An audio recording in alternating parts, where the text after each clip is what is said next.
फूल काम हो रहा है, फिर आपकी कृपा से सब काम हो रहा है।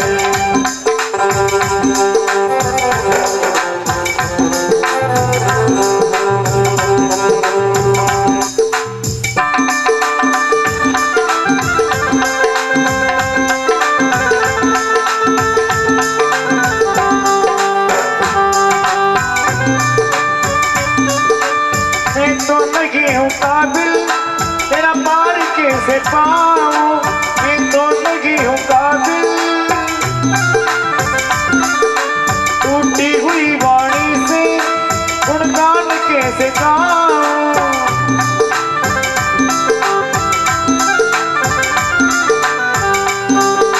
तेरी प्रेरणा से ही सब, तेरी प्रेरणा से ही सब ये सब काम हो रहा है। मेरा आपकी कृपा से सब काम हो रहा है।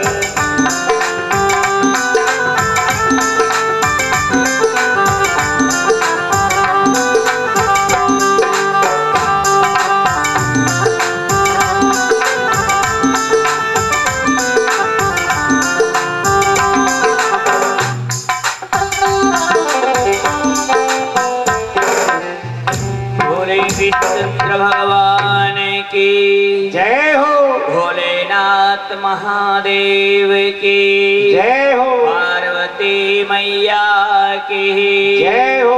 हर हर महादेव शंभो।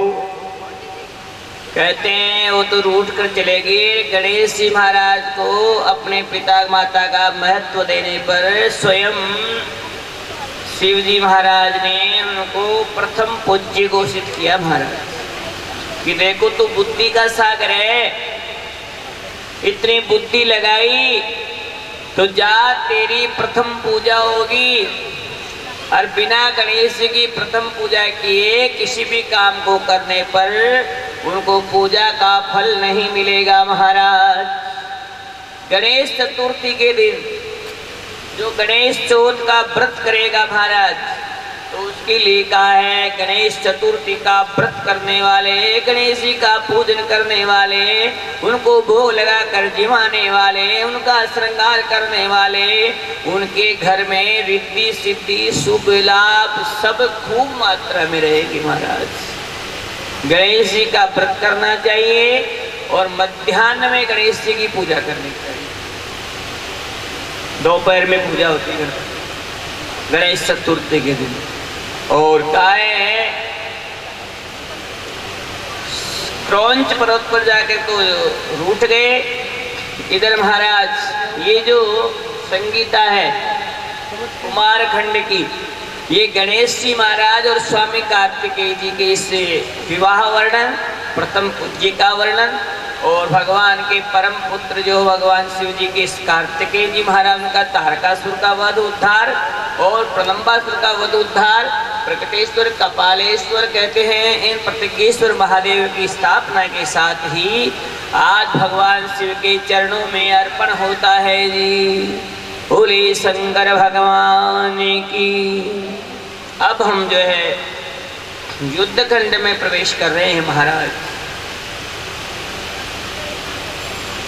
भवानी शंकरो वंदे श्रद्धा विश्वास रूपिणो याभ्यां विना न पश्यन्ति सिद्धा स्वांतस्थमीश्वरम्।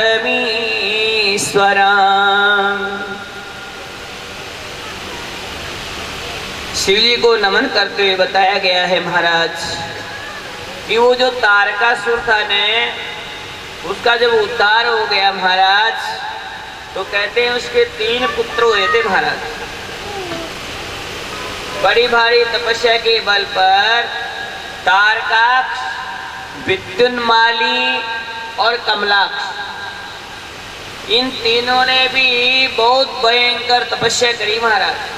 कितनी भयंकर तपस्या करी, कभी तो पेड़ों की टहनियों से लटक करके वर्ष बिता दिए, कभी जल में उतर गए, कूप में लटक करके वहां वर्ष बिताए, कभी उल्टे लटके महाराज, कभी जो पेड़ पर झूल रहे हैं, न जाने कभी खाना पीना अग्नि कई प्रकार की तपस्या करी इन्होंने।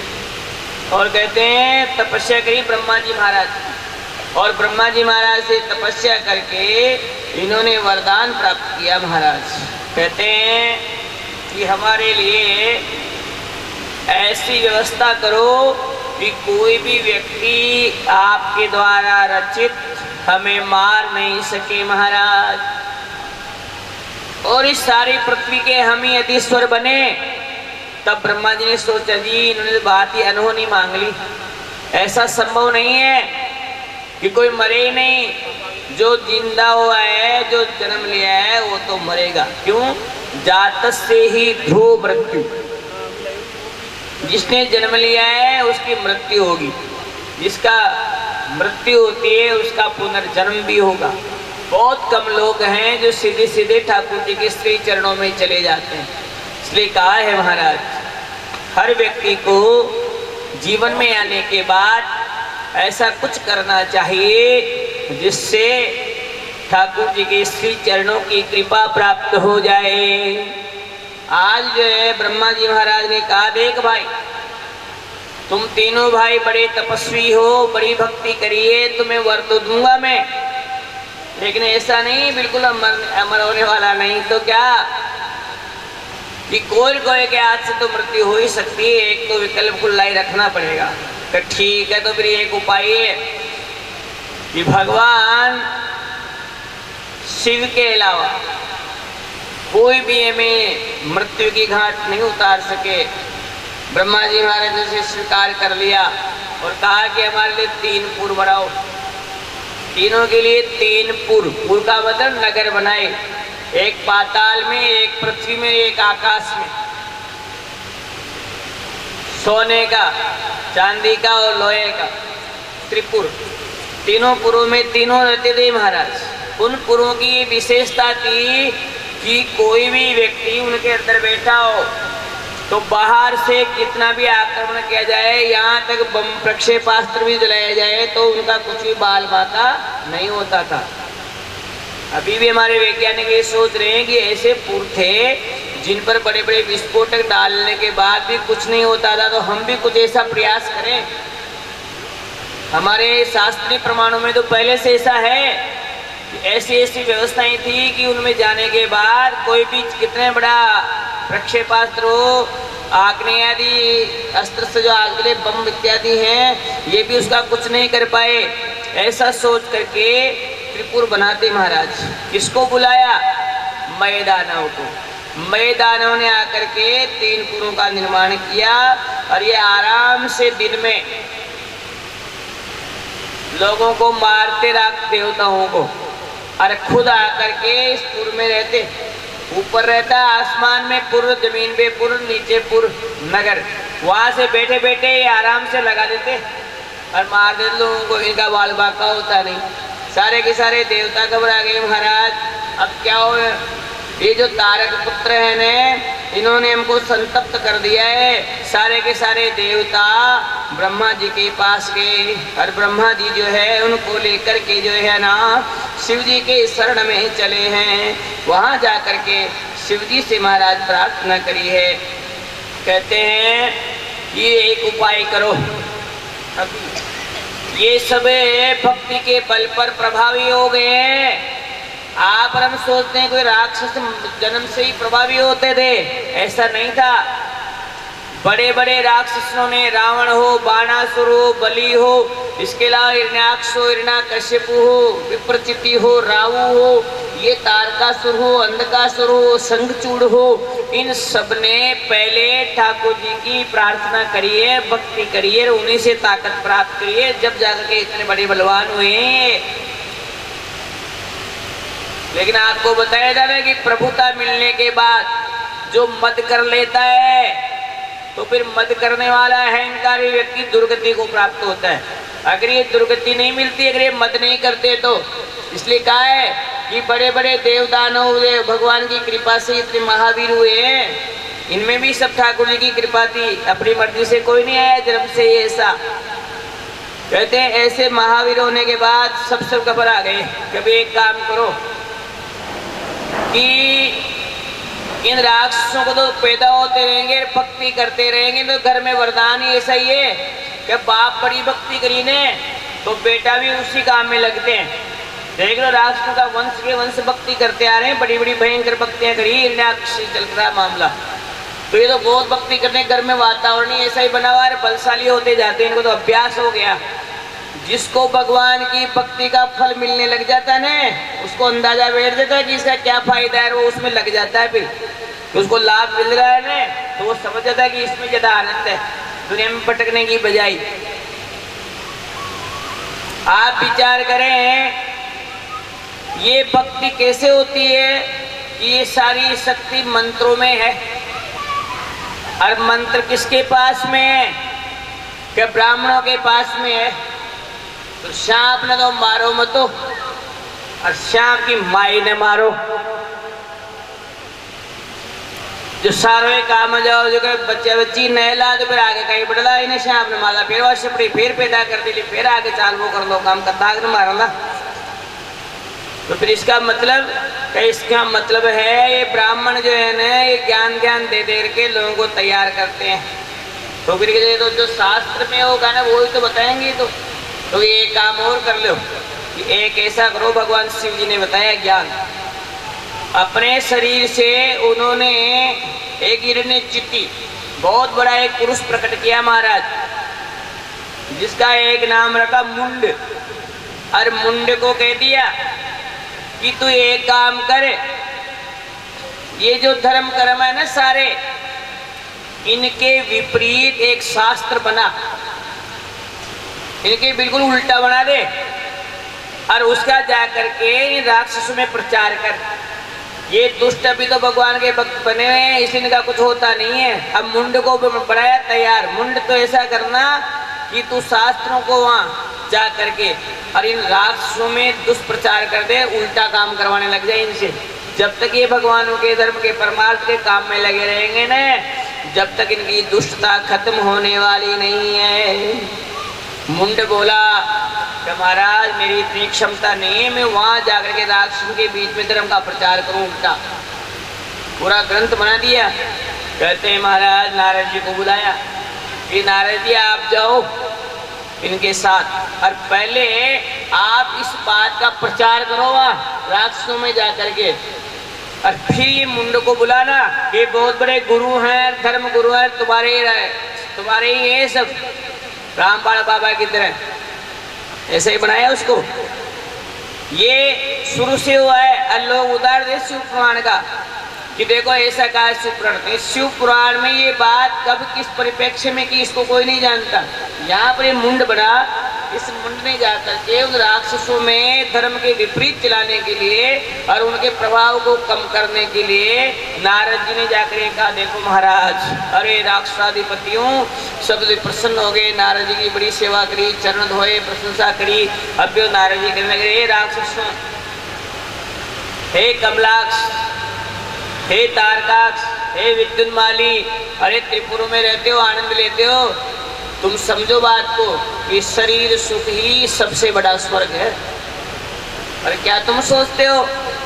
अरे इन मूर्तियों में से, इनमें से पैदा होने वाले भगवान होते हैं, तुम्हारा भला कर देंगे, उनसे संसार उत्पन्न होता है, वो सब कुछ दे सकते हैं। कहते हैं आनंद करो, खाओ पियो, मौज उड़ाओ, यही स्वर्ग है, यही सुख है। और ये लगातार तुम लगे रहते हो, जो मिल गया उसका उपभोग करो, उसमें लगे रहो, कोई किसी का कुछ नहीं करता है। सब संसार के सुखों को प्राप्ति होना ही सुख है, यही स्वर्ग है, यही नरक है। ऐसी ऐसी बातें करी। अब तुम्हारे साथ मेरे साथ में एक बहुत बड़े महात्मा है, ये इसके प्रवक्ता है मुंड जी महाराज। आप इनसे दीक्षा लो और आनंद करो। जब तुम्हारे को बहुत सारा धन मिला हुआ है और बहुत धनाढ्य हो, धन के मालिक हो, राजपाट तुम्हारे पास है, तो फिर एक काम करो, तुम इनको तो गुरु बनाओ और इनसे दीक्षित हो जाओ और इनके माध्यम से जैसे कहे वैसे करते जाओ। नारद जी की बात उन सबके जच गई महाराज, और उन्होंने धर्म के बिल्कुल विपरीत आचरण शुरू कर दिया। वैसे रहने लगे। कहते हैं पूरे त्रिलोकी को, देवताओं को, सबको हरा करके और ये स्वर्ग के राजा हो गए, स्वर्ग के राजा हो गए। आखिर में लोगों ने सोचा जी स्वर्ग पे राक्षसों का राज हो गया, देवता भटकते फिर रहे हैं। लेकिन वहां आने के बाद बड़ी दुर्दशा हुई, क्योंकि जो कर्म ये करते उसको भूल गए। मुंड के उस प्रभाव में आकर के इन्होंने धर्म का विच्छेद शुरू कर दिया महाराज। उससे क्या हुआ कि धीरे धीरे इनका पतन होने की ओर आ गया और उससे परंपरा के लोग बन गए। आज भी उस परंपरा के कई लोग हैं जो नास्तिक प्रवृत्ति के, और वो कहते हैं कुछ नहीं है, ऐसा नहीं, ये उसी परंपरा के लोग हैं जो उस हिसाब से रहते हैं। कुछ समय के लिए वो आनंद ले सकते हैं, लेकिन अंतोदगत्वा उनकी दुर्गति होने वाली है जी। आखिर में महाराज दैत्य राज कर रहे थे, देवताओं को बड़ा दुख हुआ, शिव जी के पास गए, शिव जी की प्रार्थना करी, उनके धर्म का पतन हुआ, उनका प्रभाव कम हुआ। फिर भोलेनाथ ने जो है वहां से अपने सारे देवताओं को लेकर के त्रिपुर को वध करने के लिए महाराज सेना सहित चले हैं जी। स्वयं ब्रह्मा विष्णु महेश भी उनके साथ आए, पूरी देव सेना साथ में आई। कहते हैं भयंकर युद्ध हुआ और उस युद्ध में मैदानों के द्वारा बनाए गए उन तीनों त्रिपुरों को भगवान भोलेनाथ ने अपने बाण चला करके तीनों को भस्म कर दिया जी। अब त्रिपुर भस्म हो गए ने, अब कुछ नहीं बचा इनके पास में। क्यों?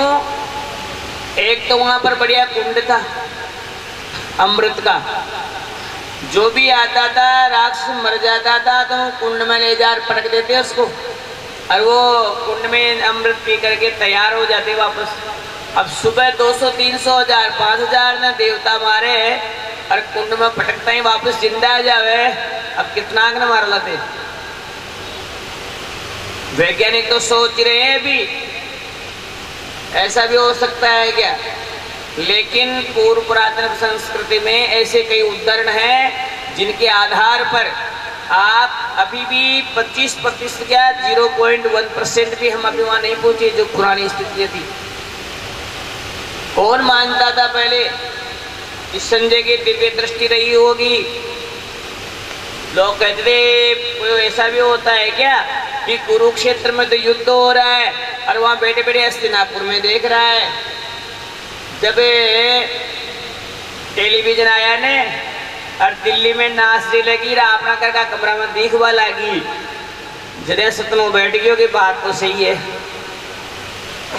आकाशवाणी के लिए बोलते थे पहले कि आकाशवाणी, आकाश से वाणी आती है। फिर लोग ऐसा भी होता है क्या, अबे रेडियो आयो और रेडियो बैठे डब्बो, और वो डब्बा के चारों तरफ लोग इकट्ठा आ जाता वो रेडियो के चारों तरफ। कभी कहीं क्यों बोलो जी मैं देखो यार फिर मेलो आग जातो। जो रेडियो को मेलो तो न देखे मैं, लेकिन टेलीविजन को मेलो देखे रहता मैं, क्योंकि गाँव में है कि टेलीविजन के माध्यम। जब यूँ टेम ब्याह के मैं लगन के मैंने मांगा बड़ा भाई जी पिटिया जी मैंने वहाँ का टेलीविजन दिया था वहाँ लगन छोटे छोटे टेलीविजन जो 2000-2500 को थे। अगर टेलीविजन आया जाएगा तो ब्राह्मण का तो जो पूरा गांव का उठे यार रोजना देखता हूँ बना मतलब चाहो जी देखे जाता हूँ विज्ञापन देखो घर से बैठे बैठे तो ये उस चीज को वहां देखे महाराज, तो उस रेडियो को देखा कि आकाशवाणी सच हो गई। आकाशवाणी आज भी है, शब्द गुणम आकाशम, शास्त्र में लिखा है कि ये जो गुण है ना ये यंत्रों में नहीं है, ये गुण किसी विशेष विषयों में नहीं है, ये गुण जो है आयन मंडल में है। 4 मंडल है विज्ञान के, आयन मंडल बोलते हैं। आयन मंडल हम शास्त्र दृष्टि कहते हैं जो बिल्कुल खाली है, जहाँ कुछ भी नहीं है, बिल्कुल शांति है। कहते हैं शांति वाली जगह में कोई भी शब्द बोला जाता है तो वो शब्द ज्यों का त्यों रहता है। क्यों? शब्द ब्रह्म है।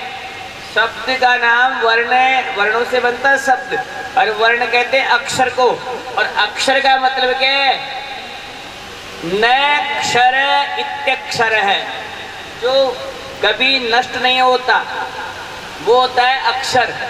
यानी आप हम जो बोल रहे हैं ना, ये कभी भी नष्ट नहीं होंगे। कब पकड़ में आएंगे? जब हम धीरे धीरे प्रयास कर रहे हैं कि भगवान कृष्ण ने जो गीता जी सुनाई थी अर्जुन को, वो जो कि क्यों आज भी विद्यमान है, और खोज कर रहे हैं कि कैसे करके वो जो कि क्यों आ जाए। क्यों? शब्द ब्रह्म है, वो कभी नष्ट होता नहीं है, आज भी वो जीवित है, आज भी वो व्यवस्था, जो शब्द हम बोल रहे हैं ना, ये सब जो कि क्यों रहते हैं। लोग कहते हैं साहब हमारे घर में तो बहुत अकाल मौत होती है, आपत्ति आती है। क्यों आती है बताओ? कारण है, आपके घर में अगर आप सारे घर वाले दिन उठ करके उल्टी सुल्टी खराब गंदी बातें बोलेंगे तो आपके घर में ज्यों की त्यों रहेगी। जितनी गालियां निकालोगे वो सब घर में रहेगी ज्यों की त्यों।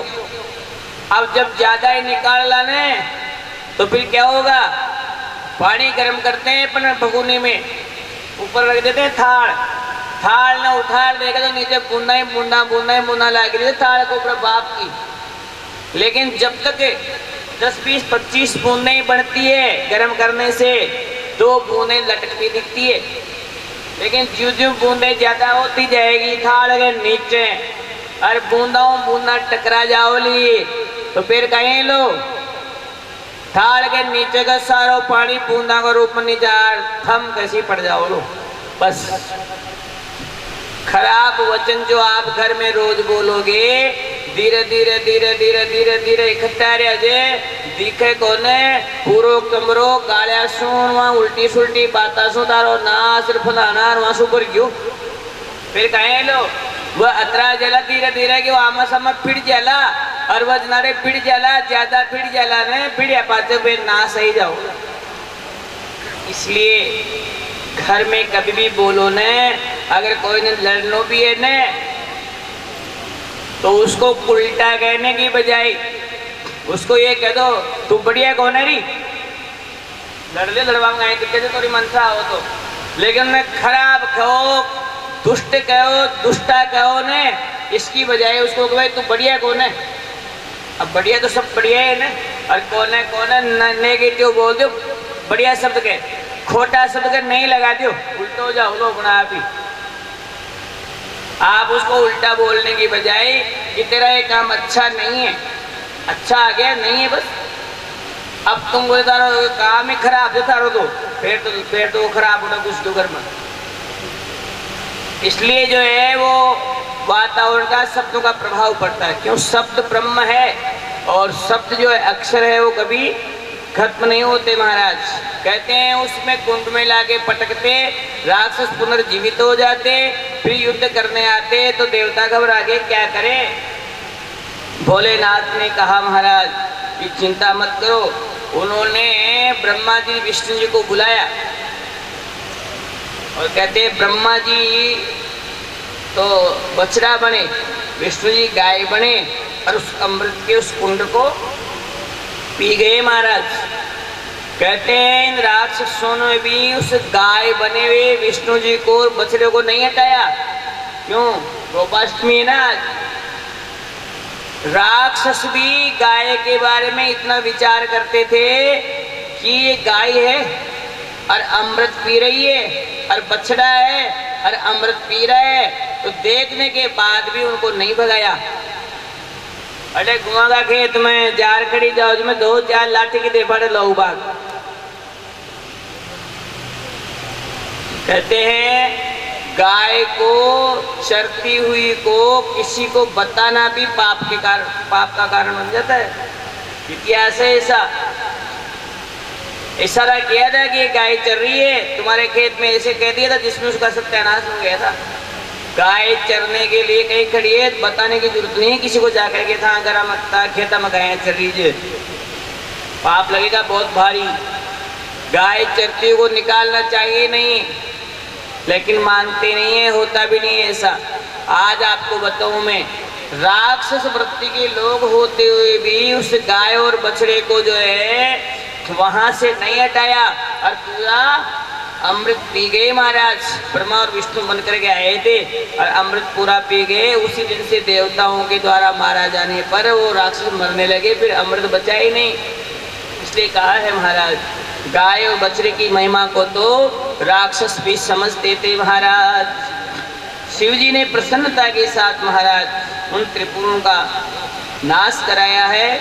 इस प्रकार से जो है ये तीनों राक्षस गोविंदाय नमो नमो हुए। बोले शंकर भगवान की जय। मेरो राधा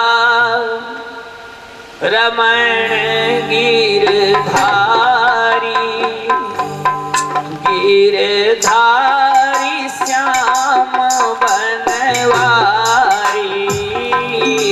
मेरो राधा रमण गिरधारी, गिरधारी श्याम बनवारी।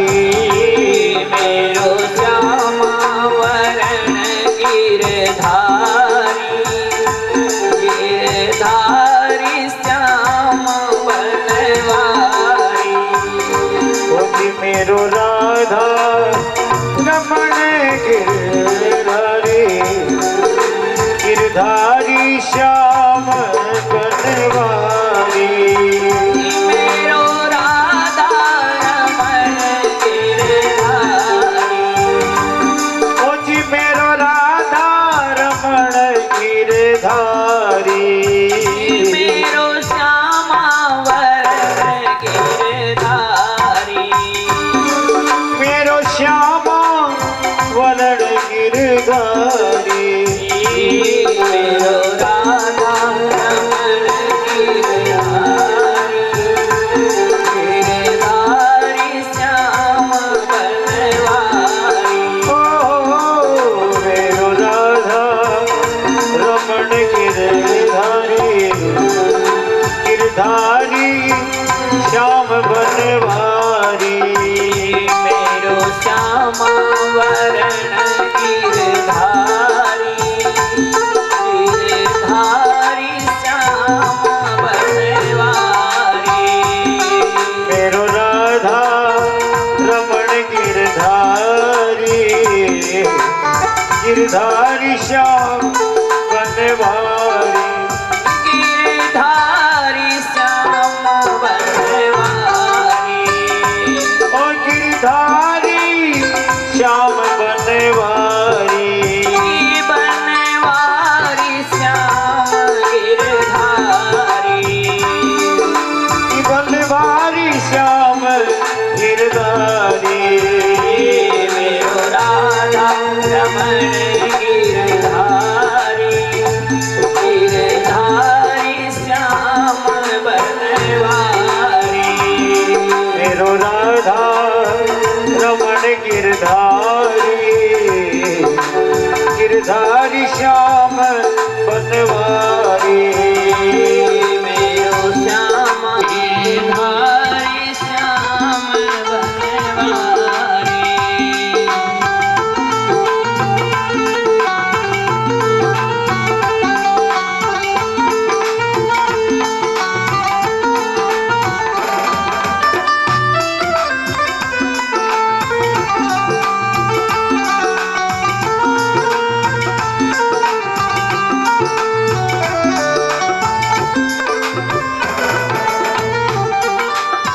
ओ गिरधारी श्याम बनवारी, गिरधारी श्याम बनवारी। जी मेरो राधा रमण गिरधारी, मेरो राधा रमण गिरधारी, गिरधारी श्याम बनवारी। मेरो राधा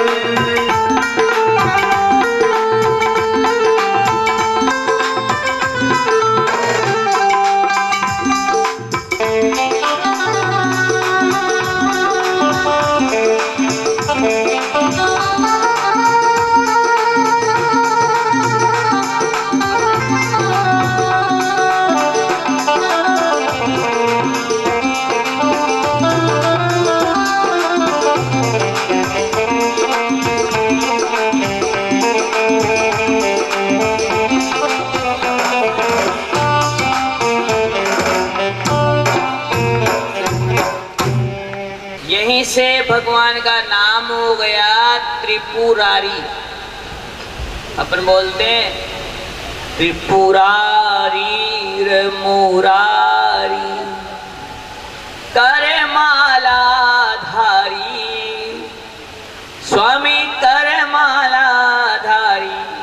कहते हैं त्रिपुर अरी, त्रिपुर यानी तीनों पुरों का अरी यानी बैरी यानी गोले बाबा, त्रिपुरारी हो गए। मुरारी किसको कहते हैं? भगवान कृष्ण को। क्यों? उन्होंने मुर को मारा था, मुर नाम का देते थे, तो मुर का अरी, मुर अरी मुरारी, और त्रिपुर अरी त्रिपुरारी। ऐसे ही कहा है महाराज कि त्रिपुर का तो दहन हो गया, लेकिन जो बनाने वाला जो मैदानव था ना, जिसने नगर बनाया था, इन सब का पुरो था, वो कहीं से बचकर भाग गया महाराज। अब बचकर भाग गया ना, तो शिव जी को बोले महाराज वो तो तीन तो मर गए, लेकिन मूल जड़ तो रह गई, तो फिर क्या करें कि आप चलो फिर से युद्ध करने। बोले बाबा बोले रे भाई मेरे पास में तो बाबा जी हूँ, योगी हूँ, न तो धनुष है, न बाण है, न तर्कस है, न तीर है, न कुलाड़ी है, न कृपाण है, न कुसुंडी है, न परिग है, न भाला है, न कुलाड़ी, कुछ नहीं है मेरे पास। तो मैं तो बिल्कुल नंग धड़ंग हूँ, बस में लगाए लपेटे बैठा हूँ, भला मेरे से कैसे युद्ध हो सकता है।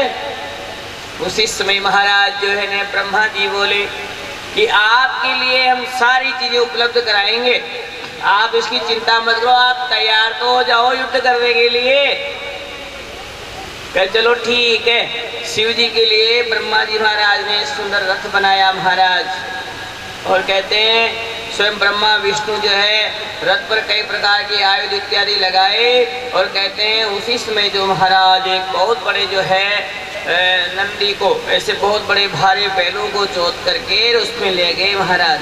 कहते हैं ऐसे रथ पर जाने से मेरे भोले बाबा का नाम हो गया पशुपतिनाथ। बोले पशुपतिनाथ भगवान की जय हो।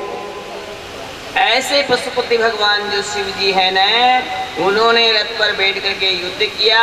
पशुपति नाम पड़ा महाराज। शिव जी का इनका पूजन, गणेश जी का इनका पूजन करने के बाद, त्रिपुर को मारने के बाद मैदानों से लड़े।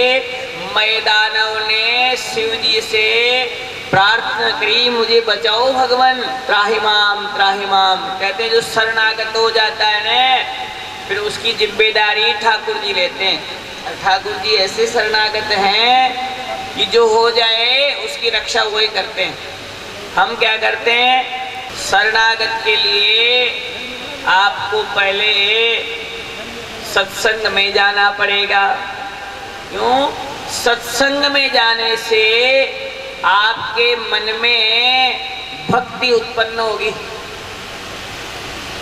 और भक्ति उत्पन्न होगी, बार बार सत्संग जाओगे ना आप। कई लोग कहते हैं महाराज मैं तो सुन ली एक बार शिव पुराण, मैं तो सुन ली एक बार भागवत। ऐसा नहीं है। अब गर्मी में ते आम खाओ तुम, तो क्या भाई दूसरी साल आम न खाओ।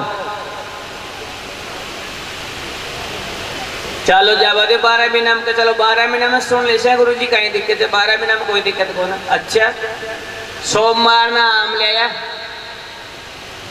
और जिम गए थे सब कर का, और फिर बुधवार न लिए तो कहीं न खाओला। जब सोमवार ने आम को रस पीर, बुधवार ने फिर पीवा भी तैयार है जावा, और बताया गया है कि उतना ही बढ़िया लगता है, कम बढ़िया लागे से।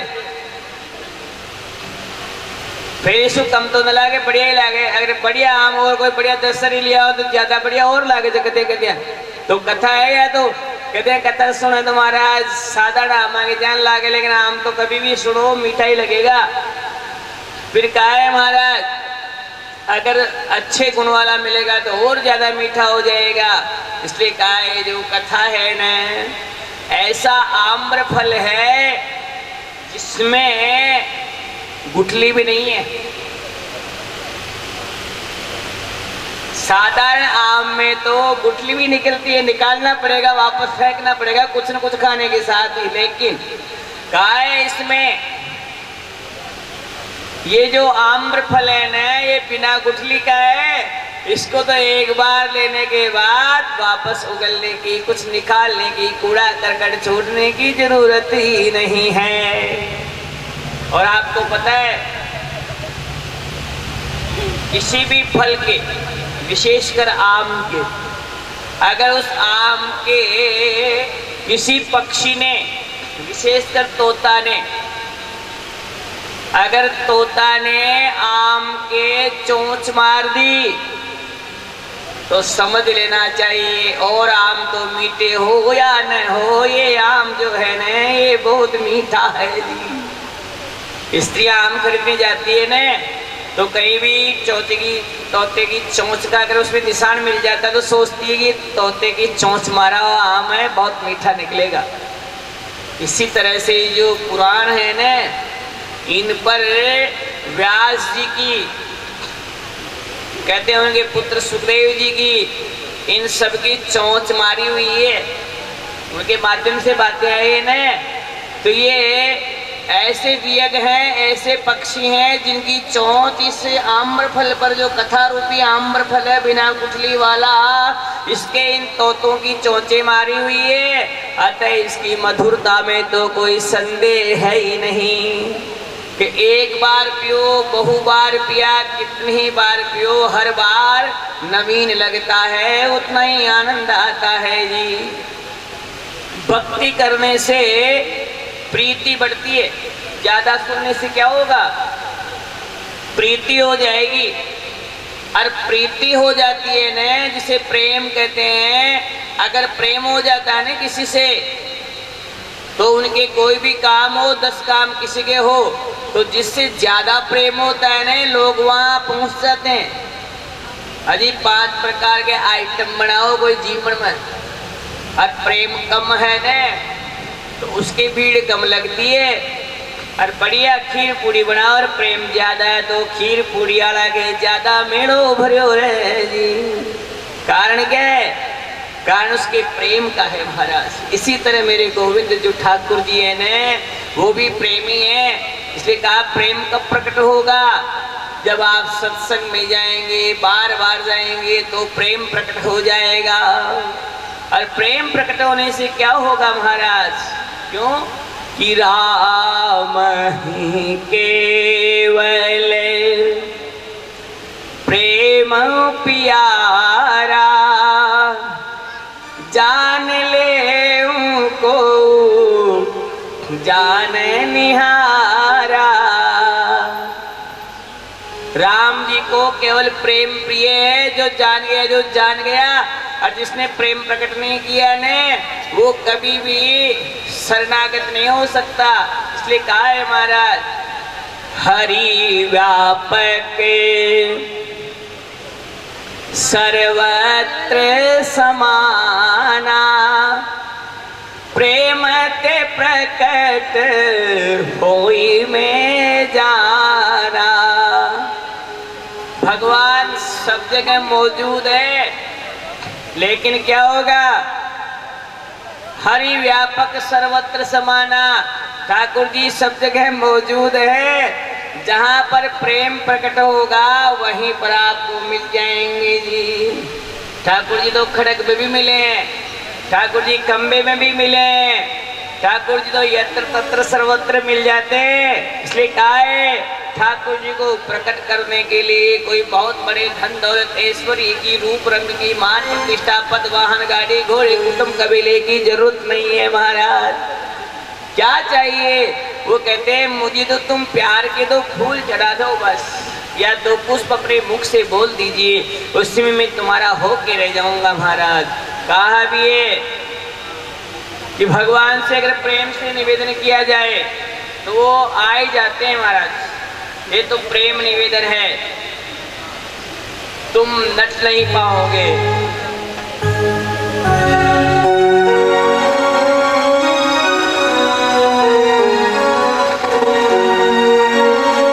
ये प्रेम निवेदन है, तुम नट नहीं पाओगे।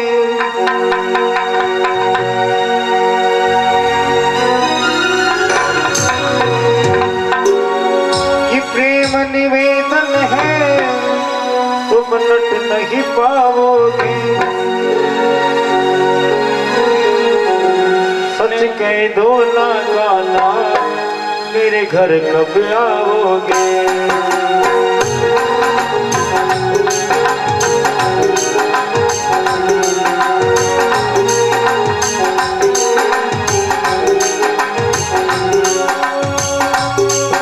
ये प्रेम निवेदन है तुम नट नहीं पाओगे।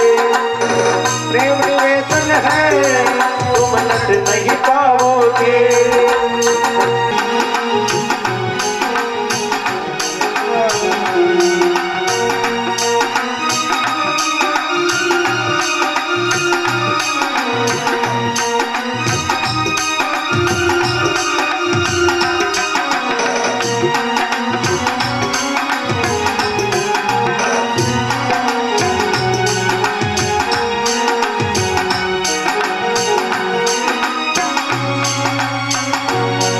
तुम नट नहीं पाओगे, तुम नट नहीं पाओगे, नट नहीं पाओगे, तुम नट नहीं पाओगे।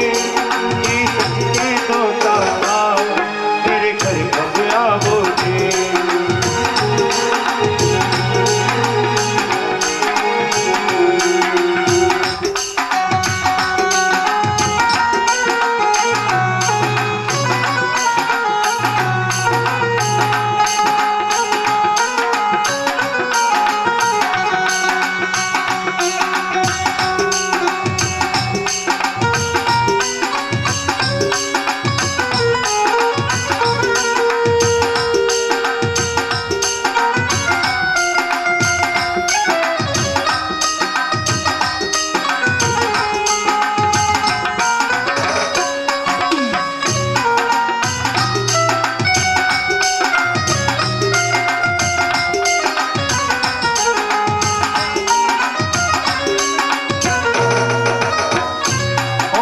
महलों के वासी मेरी कुटिया छोटी सी। तुम महलों के वासी मेरी कुटिया छोटी सी। तुम्हें 56 भोग लगे मेरी रोटी रूखी सी। भोग लगे मेरी रोटी रूखी सी। ये रूखा सूखा भोजन, ये रूखा सूखा भोजन क्या तुम कब खाओगे। ये रूखा सूखा भोजन तब तुम कब खाओगे।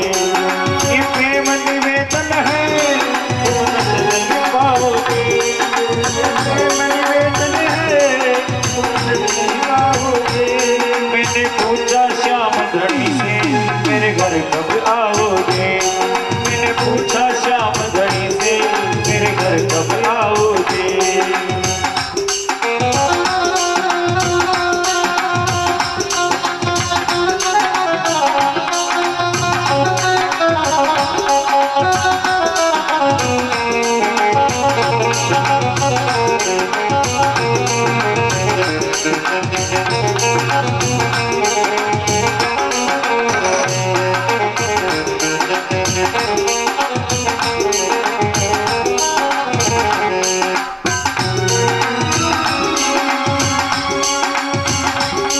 अपनों के लिए बाबा क्या क्या न किया तुमने। अपनों के लिए बाबा क्या क्या न किया तुमने। कहीं खीर बनाया था कहीं भात भरा तुमने।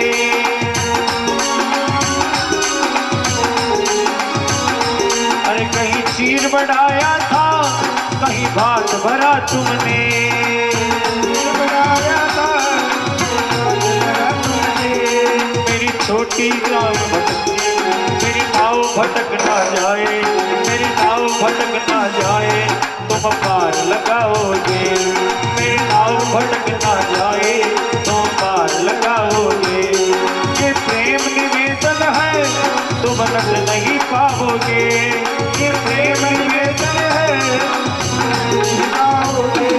मैंने पूछा श्याम धनी से मेरे घर कब आओगे। मैंने पूछा श्याम धनी से अरे मैंने पूछा श्याम धनी से मेरे घर कब आओगे।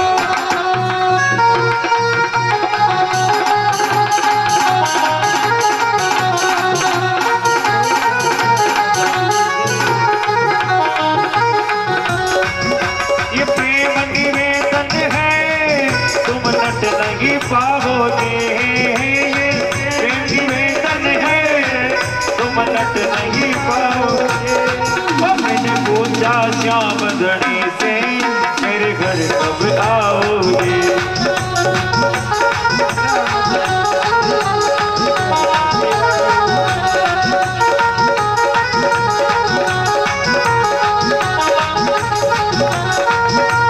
जब भी याद करूं मेरी विनती सुन लेना। जब भी याद करूं मेरी विनती सुन लेना। नैनों के रास्ते से मेरे दिल में आ जाना। नैनों के रास्ते से मेरे दिल में आ जाना। विश्वास ये मेरा स्वामी, विश्वास ये मेरा स्वामी, तुम तोड़ न पाओगे। ये प्रेम निवेदन है, तुम नट नहीं पाओगे। ये प्रेम निवेदन है, और मैंने पूछा शाम धनी से मेरे घर कब आओगे। वो मैंने पूछा वो मेरे घर कब आओगे।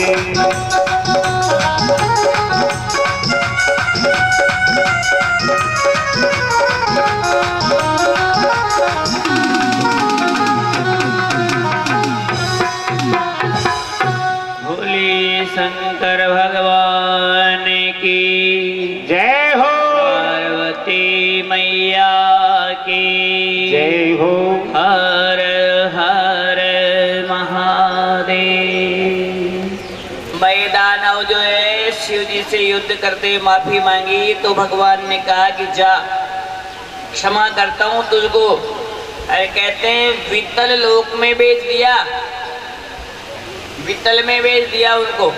और कहते हैं सारे ही राक्षस जो है उसमें डर के मारे, शिव जी के प्रकोप के मारे समुद्र में समाहित हो गए महाराज। समुद्र में सबको अपने अंदर डाल लिया। इस समय जो है विभिन्न रूप से देवताओं का वर्चस्व बढ़ गया है। तो समुद्र में देव राक्षस समा गए और भोले बाबा समाधि में लग गए महाराज। एक दिन जो है शिव जी बैठे हुए थे महाराज, सन्यासी के वेश में, साधु के वेश में भस्मीभूत होकर के रास्ते में हुआ क्या, रुद्रालये प्रतिग्रह मग्निहोत्रे प्रतिष्ठित द्विजोत्तमे शास्त्र विज्ञ शिव भक्ति रतेस्तदा।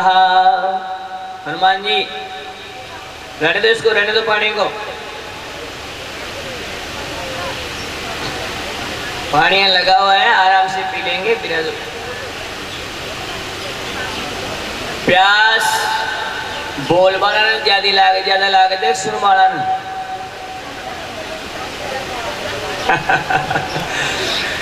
कहते बोले ना जी को पूरा पानी सूख जाओ तो फिर तो बोलते वो तो पूरा खत्म हो जाओ। लेकिन आप देखे सुबह 11:30 बैठे थे, 11 नगल पत्रिका भानवास आया। अब 10:30 तो कक्ष चाले आला ना, 10:30 पे पानी पियाला मान लो लास्ट।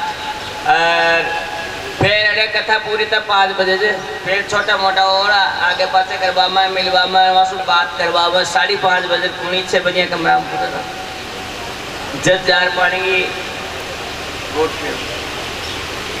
तो फिर गए, फिर भी कोई ज्यादा ला गया हो दिन मरबो मत त्याग भी हो, लेकिन पी लीजिए उठ। लेकिन ये बार बार नहीं, कोई गीत संगीत चले थोड़ा बहुत जन साइड हो से एक दूसरे को पूरे अंदर घुसे नहीं। क्यों बगल से पकड़ाएं, मर्यादा भी है, सारा काम ठीक। इसलिए बगल से जाना चाहिए, बगल से पकड़ा दें, एक महिला दूसरे को दे दें। ये भी कब जब सत्संग कीर्तन चलता रहे तब, इसलिए भी 5-7 मिनट का कीर्तन करवाया था। चलो काय महाराज की भगवान भोलेनाथ भस्मीभूत होकर के रास्ते में बैठे हुए थे। उसी समय देवगुरु बृहस्पति जी आए, साथ में इंद्र भी था। रास्ते में शिव जी को समझे नहीं हो कि ये कोई बाबा जी दिखता है ऐसे। तो इंद्र ने कहा है हम शिव जी से मिलने आए हैं। कहाँ है भोलेनाथ बता। वो टस्से मस्से नहीं है, शिव जी बिल्कुल ऐसे बैठे रहे। कोई बैरागी संग नंग दड़ंग की तरह, नागेश्वर दिगंबर महाराज की तरह। बृहस्पति तो समझ गए, ये बोले बाबा ये कोई, लेकिन इंद्र के समझ में नहीं आया। तो इंद्र के समझ में नहीं आया ने तो भोलेनाथ को भला बुरा कहने लगा महाराज जी। भला बुरा कहा और भगवान शिव जो है ने उस पर अप्रसन्न हो गए, नाराज हो गए, और नाराज होकर के अपने नेत्र निकाले महाराज। जो नेत्र निकाले ने तो अंगारे बरसने की तरह लगा रहो पूरा बाबा जी, ऐसे लगने लगा जैसे कोई आग का गोला बेटा है सामने। इंद्र घबरा गया महाराज, ये बाबा जी सीधा साधा दिखता था, मैं इसकी तरफ देखता हूँ तो मेरे तो पूरा बाबा जी आग का गोला लिखता है। ये तो क्या हो गया तेरा काम। अब बृहस्पति जी ने प्रार्थना करी, महाराज क्षमा करो इस इंद्र को, ये समझ नहीं पाया आपको। ठीक है, उसी समय महाराज शिव जी को क्षमादान, शिव जी ने क्षमादान दिया, लेकिन उनके भाल पर, मस्तक पर जो है ना पसीने की बूंदें टपकने लगी महाराज। और वो जो बूंद टपकी ने, उस बूंद को टपक कर जमीन पर गिरती उससे पहले ही अंजलि में डाल लिया महाराज, और बालक हो गया वो जल के। जल को बीच में ही पकड़ा तो कब इसको, इस बालक को कहाँ डाले, कहीं इसको कहीं भी डालोगे तो बहुत मामला विचित्र होगा। तो क्या होगा, कहे कुछ भी हो सकता है। तो फिर क्या कराया जाए, कहे ब्रह्मा जी को बुलाओ और पहले तो इस बालक के जात कर्म संस्कार कराओ। ब्रह्मा जी आए, जात कर्म संस्कार करने लगे ने, तो बालक देखते देखते बड़ा हो गया। और बड़ो है, ब्रह्मा जी को ऊपर हाथ फेरे, कमर पर हाथ फेरे, मोरा पर हाथ फेरे। ब्रह्मा जी की बालक से कहीं बात है। थोड़ी देर में महाराज हाथ फेर तो दाढ़ी पकड़ तो वहां गला ने पकड़ दी। ब्रह्मा जी घबरा गए कि ये तो बहुत उदंडी बालक है, नाम निकालवाया जाए, वहां कोई गड़ो पकड़ दिए। तो उसी समय शिव जी बोले महाराज अबे कहे बहुत दुर्दंड होगा महाराज, तो फिर क्या है कि इसको जल में विसर्जित कर दो। तो वहीं पर महाराज कहते हैं गंगा सागर के वहाँ पुण्य से कपिलाश्रम के नजदीक जा करके जो है इसको जल में छोड़ा। समुद्र के उस जल ने इसको ग्रहण किया, इसलिए इसका नाम जलंधर हो गया। जलंधर, जल ने जिसको धारण किया जलंधर हो गया हमारा। अब जलंधर महाराज समुद्र में रहता, समुद्र में पड़ने से जलंधर इसका नाम हो गया। और कहते हैं वृंदा से इसका विवाह हुआ महाराज। अब विवाह होने के बाद जलंधर जो है ने अपनी पत्नी को तो अपने स्थान पे छोड़ करके, एक बार इसको पता चला कि देवताओं का राज है, उससे बढ़कर कोई राज नहीं है। तो जलंधर घूमता घामता वहाँ देवलोक में पहुँच गया महाराज। अब देवलोक में पूछा तो महाराज के सबसे बढ़िया और सबसे अच्छा क्या है कि वैकुंठ से भी ज्यादा बढ़िया शिवलोक है। नारद जी ने कहा, नारद जी जानते थे कैसे क्या करना पड़ेगा। कहते हैं वो चला गया शिवलोक में, तो शिवलोक की महिमा देखी महाराज। लेकिन हुआ क्या, जी वहां पूछा ने तो वहां पर कटी नाड़ का राहु लटका हुआ था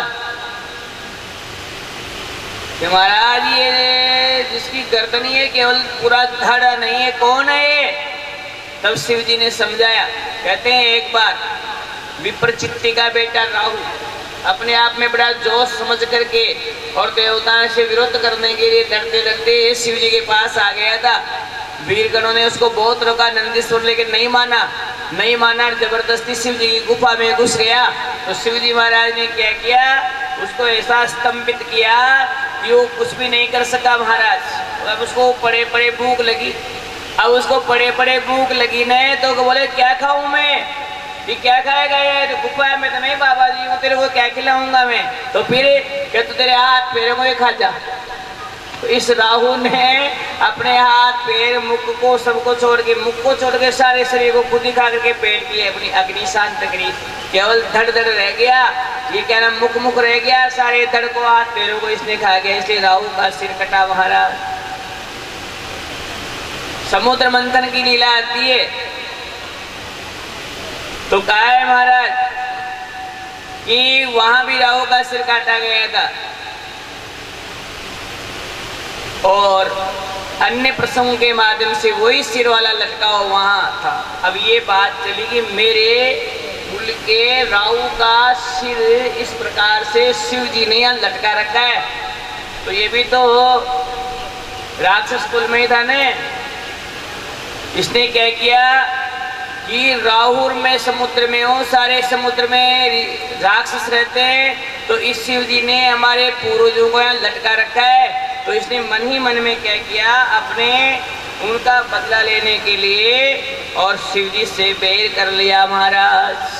कहते हैं ये सब कैसे हुआ, ये सब इन देवताओं ने पूर्व काल में अपने राक्षसों को मार करके भगा करके स्वर्ग पर राज किया है। तो कहते हैं वो विष्णु थे जिन्होंने मोहिनी बन करके और इसका ये सिर काटा था। तो कहा ठीक है, हमारे पूर्वजों के हमारे इन बुजुर्गों का सिर काटने वाले विष्णु से मैं बदला लूंगा महाराज। ऐसा सोच करके इस जलंधर ने वहाँ से भगवान विष्णु और लक्ष्मी जी के पास महाराज जाने से पूर्व इसने स्वर्ग पर चढ़ाई कर दी। जलंधर बढ़ाई दे दिप्यमान कंपायमान करता भूमि से ऊपर निकलता हुआ महाराज स्वर्ग लोक में पहुंच गया। भयंकर युद्ध हुआ देवताओं के इनके मध्य में। कहते हैं जब जलंधर को मारने के लिए भगवान विष्णु रथ पर बैठ कर आए तो लक्ष्मी जी बोली मेरा भाई ये मारना मत। देखो भाई राक्षस भी है जाओ ने तो फिर भी बाना दया ही अजी भाई दारू को होते लेकिन मार जी तो भाई कोई से जुते कहते नहीं यही बात। यहाँ पर क्या हुआ, जलंधर जो है ने ये समुद्र में से समुद्र का पुत्र था ने, लक्ष्मी जी भी समुद्र से उत्पन्न हुई थी, तो अपना भाई मान करके बोली एक वैकुंठनाथ आप जलंधर से लड़ने जा रहे हो लेकिन मारना मत, मेरा भाई है। भगवान ने सोचा कोई बात नहीं, मारूंगा नहीं। ऐसा वचन दे करके लक्ष्मी जी को वहां से आए थे। अब युद्ध होने लगे आपस में जोरदार। अब युद्ध हुआ ने तो भगवान विष्णु जो है उसके पराक्रम को देखकर प्रसन्न हो गए कि देखो जलंधर कितना पराक्रमी है, बड़े बड़े देवताओं को परास्त कर दिया उसने, जहां जाए वहीं पर वो महाराज अपने पराक्रम से सबको वश में कर लेता।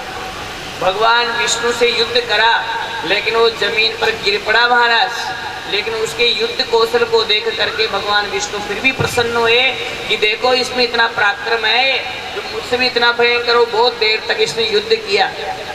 तो बोले हे जलंधर तेरी जो भी इच्छा हो मांग। क्या इच्छा है?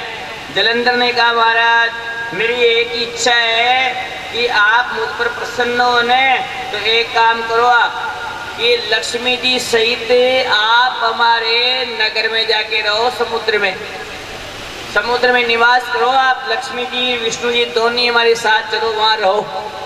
अब वचन में बंध गए थे भगवान के तेरे को वचन दूंगा मैं, तो फंस गए। आज फंस गए तो कहाँ जाना पड़ा, समुद्र के पेंदे में। किनको?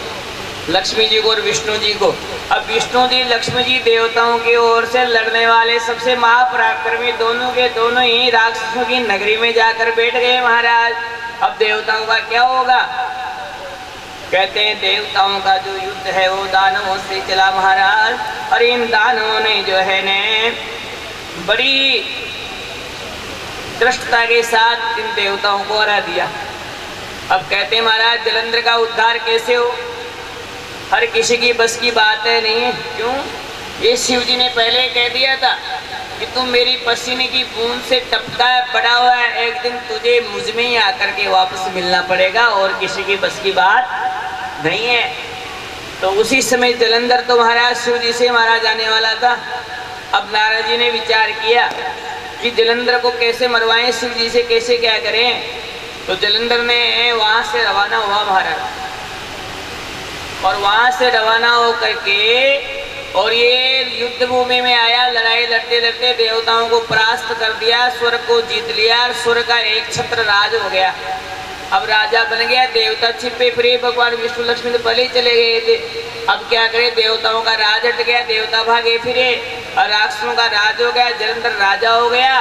उसी समय नारद जी गए और नारद जी जाकर जलंधर से बोले, भाई क्या हाल चाल है, क्या हो देव ऋषि, बड़ा आनंद, ठाट बाट कोई दिक्कत नहीं है। अरे के सारे ठाट बाट तो है, लेकिन मेरे को एक कमी नजर आ रही है। कि क्या?